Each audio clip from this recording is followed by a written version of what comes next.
اهلا بكم مره تانية على التابلت.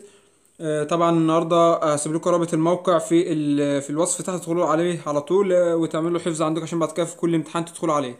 هو ده الموقع اللي انا هسيبه لكم في الوصف تحت. هنا بيقول لك ايه: تسجيل حضور الطالب الاختبار يوميا وتسجيل شكوى اثناء الاختبار. تمام.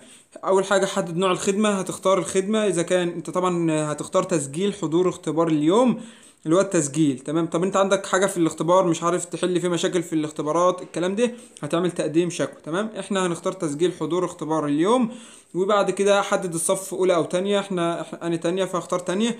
تمام. بيقول لك ايه: اسم المستخدم الخاص بالاختبار، اسم المستخدم الخاص بالاختبار وكلمة السر الخاصة بالاختبار.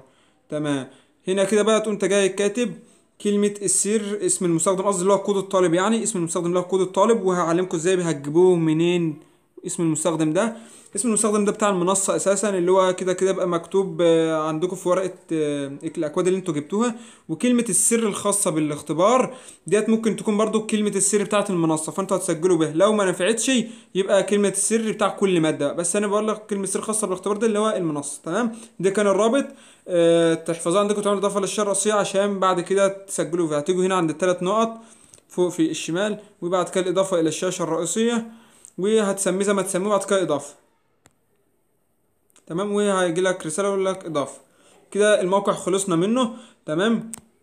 هنيجي بقى عند الورقة دي او الاكواد اللي انتوا جبتوها يعني. تمام. هنا اسم المستخدم وكلمة المرور، اسم المستخدم وكلمة المرور. تمام. اسم المستخدم ده اللي انت هتدخل بيه على المنصة، على منصة الامتحان، بيطلب منك كود الطالب والباسورد. كود الطالب اللي هو اسم المستخدم ده، والباسورد اللي هو كلمة المرور ديت.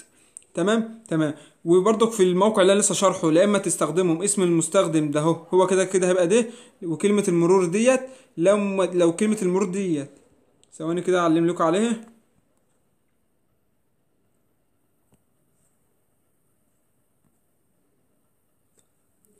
اسم المستخدم، تمام، اللي هو ده، وكلمة المرور ديت بتاعة المنصة، وديت برضو بتاعة الموقع اللي أنا لسه شارح. لو ما نفعتش كلمة المرور ديت بتاع الموقع اللي أنا لسه شارح، يبقى تستخدم كل يوم كود الطالب. لو ما نفعتش هيبقى انها كلمة السر دي. تمام. هي دي كلمة السر.